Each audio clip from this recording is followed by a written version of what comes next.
Bonsoir. On va essayer, Bezat Hashem, de faire une série de cours sur les halachot de Pessah. On sait que pour Pessah, il y a énormément de choses qu'on a besoin. Il y a déjà donc la consommation du hametz, alors les ustensiles.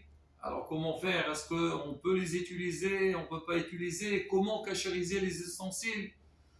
On a besoin aussi de savoir la birkat hametz, vérifier hametz la veille de Pessah. Et on a aussi le Seder de l'El-Pessah. On va commencer déjà au niveau de la consommation. Alors, c'est marqué dans la Torah, Lo ye'achel hametz. On n'a pas le droit de manger le hametz pendant la fête de Pessah. Et celui qui mange le hametz, que Dieu nous préserve, c'est marqué Hayav Karet. Donc, c'est comment dire, la punition la plus grave, Hayav Karet.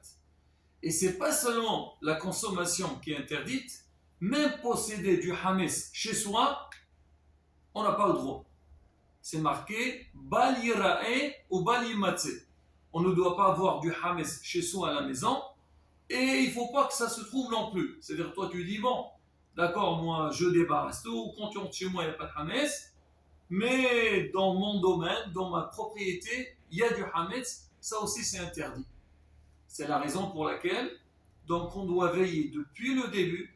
Donc déjà avant Pessah, on commence à nettoyer. C'est ce qu'on voit un peu dans toutes les maisons. On commence à faire le ménage de Pessah pour que Bezrat Hashem, tout soit propre. Alors pour ça, on voit il y a deux catégories de personnes. Il y a des gens, ils font à fond et depuis Purim, ils n'arrêtent pas.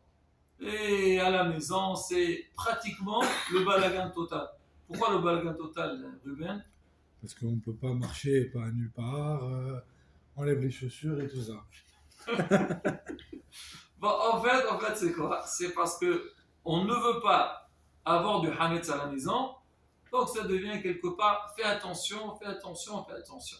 C'est vrai, il faut aider à ça et faire en sorte qu'il n'y a pas de hametz. Et c'est pas pour ça qu'on sort de Purim, c'est la joie. Purim, c'est quand Haye Benish Levassoum, et l'homme doit se réjouir à Purim, et dès qu'il sort de Purim, il entre dans une détresse. C'est que faire très attention, pas du tout.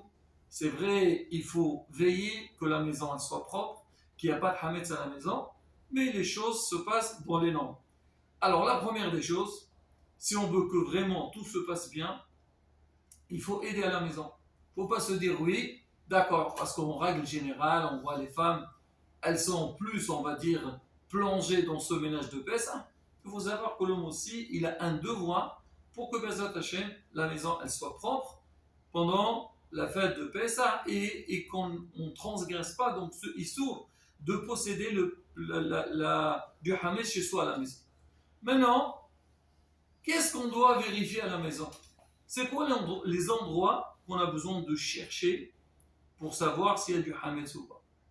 Le Shulchan Aruch, il rapporte la Mishnah dans Masech Psahim, il dit que tout endroit qu'on fait entrer du hametz là-bas, où on est censé d'avoir du hametz là-bas, on doit le contrôler, le vérifier, pour qu'une fois qu'on Pessah il arrive, alors il n'y a rien du tout. C'est vrai qu'il y a la veille de Pessah, on fait ce qu'on appelle Bdirkat Hametz, mais déjà avant d'arriver à Bdirkat Hametz, il faut qu'on s'assure que la maison, elle est propre, il n'y a pas de hametz. Maintenant, certains, alors comme on leur dit qu'il ne faut pas avoir du tout de hametz, ils vont commencer à vraiment, comme on dit, à faire complètement changer la maison et chercher partout, vérifier partout. Rabotai, c'est marqué dans la halakha. Si des endroits on sait qu'on ne met jamais du hametz là-bas, on n'a pas d'obligation. Salle de bain, on n'est pas obligé de faire. Par exemple, salle de bain, tu n'es pas obligé de faire, mais c'est vrai que si ça arrive que des fois il y a du hametz, surtout qu'il y a des enfants à la maison, on doit bien sûr. Maintenant, je ne parle pas du soir, la veille de Pessah, qu'on va aller vérifier donc le hametz. Je ne parle pas de ça. Je parle déjà avant. Comment procéder exactement, le ménage de Pessah. Comment procéder au ménage. D'accord? Donc, tout endroit, si jamais on sait qu'on a des endroits que jamais du hametz là-bas, donc il ne faut pas se casser la tête pour ça. Tu veux jeter un coup d'œil et ça ne dérange pas. Mais sinon, donc les endroits, on est sûr et certain ou plutôt, il y a un risque, il y a du Hametz là-bas. Là-bas, il faut vraiment bien nettoyer, bien vérifier. À l'époque, alors, je me rappelle, on frottait même les murs. Et des fois, les gens, ils se moquaient un peu. Aujourd'hui, ils se moquaient de ça. Ils disent, mais attends, qu'est-ce que tu as besoin de frotter? Raboutai, dans la halakha, il rapporte ça. Il dit, qu'on voit des gens frotter les murs pour les nettoyer, il ne faut pas se moquer de ça. C'est quelque chose qui est réel. À l'époque, pourquoi ils faisaient ça, les gens? Parce que il n'y avait pas comme aujourd'hui les frigos, les moyens de conservation. Qu'est-ce qu'on faisait? Alors, quand on a fini de manger, on mettait sur le mur, donc on mettait dans une serviette, on attachait là-bas, et qu'on a besoin, on prend, on consomme. Et des fois aussi, on fait sécher de la viande, et ainsi de suite.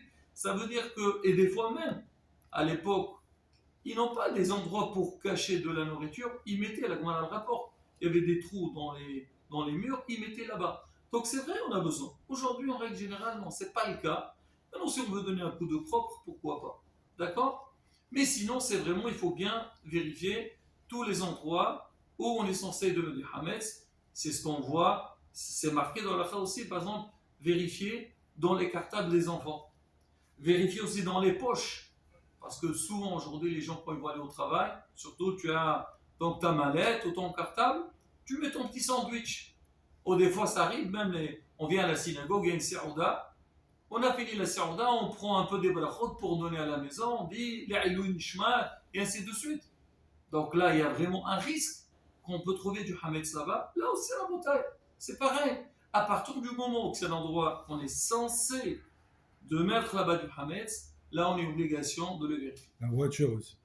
Bien sûr, la voiture aussi. Maintenant, d'un autre côté, là, j'ai pris le côté, donc les gens, comme on dit, ils essaient de faire les choses à fond. On va trouver notre catégorie de personnes que eux, ils vont te dire arrête, oui, bon, on a vu, c'est bon, on a regardé à droite et à gauche, il n'y a pas de Hametz, c'est bon, on attaque. Rabotai, c'est pas comme ça qu'on fait. Parce que ça arrive souvent. Il y a des gens, ils te disent oui, voilà, on a fait un coup de propre. Pendant la fête de Pessah, ils appellent ah, on a trouvé un Hametz quelque part, une bouteille de whisky, on a trouvé dans le cartable des enfants, et ainsi de suite. Alors, c'est quoi ça? Non, Bretagne, il faut vérifier. C'est vrai qu'il y a le bitour, ça sera un autre cours qu'on parlera sur le lien le soir, la veille de Pessah. C'est que, hein, l'annulation. Vérifier et annuler. Ça, c'est encore autre chose. Si Dieu veut, on le fera dans le prochain cours. Mais comment? On met tout dans une pièce fermée. Je sais pas. Alors justement, si tu mets tout dans une pièce fermée, et après toi tu vas faire la vente, quand tu fais la vente, tu précises où ton Hametz se trouve, et dans le reste tu as tout nettoyé, là aussi il n'y a pas de problème. Au bureau c'est pareil. Dans le bureau c'est pareil, si jamais tu sais, c'est ce qu'on fait en fait. S'il nous reste du Hametz, en règle générale on essaie de ne pas garder du Hametz chez soi, mais si on sait, il nous reste encore du Hametz, on va le jeter. Souvent on a des bouteilles d'alcool, du whisky, tout ça, on va les jeter. Non. Alors on les range tous, on les met dans un endroit qui est fermé et on fait la vente et on précise. Donc il n'y a aucun problème. Voilà la bouteille donc on a dit. Alors c'est pareil aussi, on parlera dans le cours de Dikhat Hametz pour les gens qui partent en vacances, comment ça se passe. Il y a des gens qui te disent bon moi je vends à la maison et je suis tranquille. C'est vrai s'il a vendu tout, il n'y a pas de problème. Mais il peut y avoir des fois donc des points sur lesquels on doit faire attention. Donc voilà la bouteille, pas par rapport un petit peu à ce qu'on appelle le ménage de Pessah, les attachés. Le prochain cours, on parlera donc de la bdikha elle-même, la réelle bdikha. T'as pas le droit de vendre toute la maison? Attends. T'as pas le droit de vendre toute la maison? Non, je n'ai pas dit qu'on n'a pas le droit. On parlera de ça donc dans le cours de la vérification du Hametz et la vente du Hametz.